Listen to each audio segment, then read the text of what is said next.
हर बार उजड़ के फिर खड़ा हुआ। इस भारत की यही तो एक दास्तां रही है, पर फिर भी यह हिमालय सा आज भी अडिग और स्थिर है। जितना पुराना भारतवर्ष है उससे भी कई पुराना है इसका इतिहास। बस तो आइए चलते हैं इतिहास के पन्नों से ओझल उन व्यक्तित्व के पास जिन्हें हमने, आपने और शायद कहीं न कहीं इस इतिहास ने भी भुला दिया, क्योंकि हर एकांत हमसे और आपसे कहता है अपने होने का वजूद और कहानी ओझल की। आधुनिकता और पौराणिकता के बीच सिर्फ एक शब्द का अंतर है और वह है आस्था। आधुनिकता जहां आंखों देखी चीजों पर यकीन करता है, वहीं अगर पौराणिकता की बात की जाए तो उसकी डोर आस्था के धागे से बंधी होती है। नमस्कार, मैं अभिषेक चौहान स्वागत करता हूं ओझल के इस सफरनामे में, जहां हम आपको बताते हैं कुछ ऐसे स्थानों और व्यक्तित्वों के बारे में जो कहीं न कहीं इतिहास के पन्नों से ओझल हो चुके हैं। श्री राधा रानी की नगरी बरसाना, जिससे हर कोई परिचित है, लेकिन आज भी अगर हम ब्रजमंडल की बात करें तो कुछ ऐसी जगह हैं जो कहीं ना कहीं हमारे और आपकी नज़रों से ओझल हो चुकी है, पर उनकी कहानियाँ, उनकी किंवदंतियाँ और उनकी पौराणिकता पर लोगों की आस्था अटल है। श्री राधा रानी की नगरी बरसाना में स्थित पीली पोखर एक वह पौराणिक स्थान जिसे लेकर वहाँ के लोगों में एक अटूट आस्था है। कहते हैं कि पीली पोखर वो जगह है जहाँ पर श्री राधा रानी ने अपने हल्दी के हाथ धोए थे। कहते हैं उस कुंड का जल आज भी पीले रंग का है।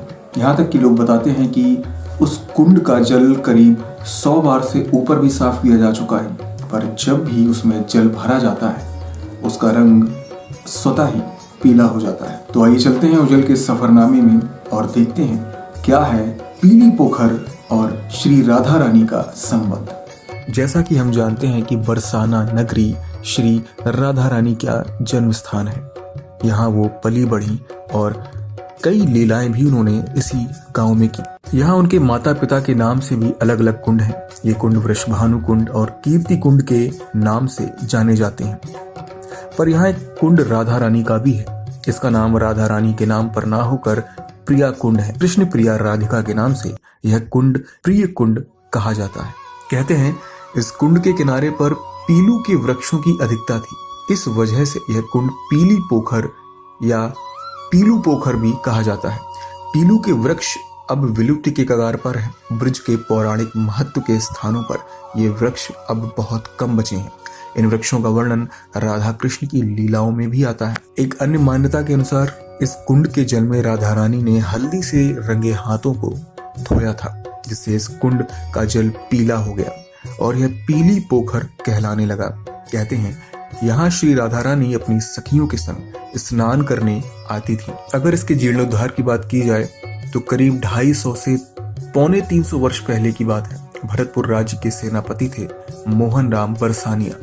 ये मोहन राम बरसाना के ही निवासी थे। मोहन राम ने इस कुंड के घाट पक्के कराए थे। लगभग 80-90 वर्ष पूर्व यह कुंड पुनः बदहाल दशा में था। इसके घाट नष्ट हो चुके थे। यह कहा जा सकता है कि यहाँ कुंड के स्थान पर एक मैदान बन चुका था। उस समय सेठ हरगुलाल बेरीवाला ने इस कुंड की खुदाई कराई। कुंड की खुदाई से निकली मिट्टी से बने टीले आज भी कुंड के चारों ओर देखे जा सकते हैं। इस कुंड के तट पर एक मेला लगता है। यह मेला भादों के महीने में लगता है। जल विहार एकादशी के दिन द्वादशी को यह मेला लगता है। मेले में जल विहार लीला की जाती है। इस लीला में श्री राधा कृष्ण के विग्रहों को नौका में विराजमान कर जल विहार कराया जाता है। बड़ी संख्या में लोग यहाँ जुटते हैं। बरसाना की रंगीली होली की लीला में इस कुंड का महत्वपूर्ण स्थान है। नंदगांव से आने वाले हुरियारों का स्वागत यहीं किया जाता है। बरसाने के लोग इस कुंड के तट पर भांग ठंडाई की व्यवस्था रखते हैं। नंदगांव के हुरियारे यहाँ रुकते हैं। हुरियारिनों की लाठियों से अपने सिरों को बचाने के लिए वे यहीं रुककर पग बांधते हैं। ये था श्री राधा रानी की नगरी बरसाना का वह स्थान जहाँ पर लोगों की अटूट श्रद्धा है और हर कोई वहाँ पे अपनी मनोकामना सिद्धि के लिए आता है। तो मुझे आशा है कि ओझल के इस सफरनामे को आपने पसंद किया होगा। हम इसी तरह ऐसे कई व्यक्तित्व और स्थानों से आपका परिचय कराते रहेंगे।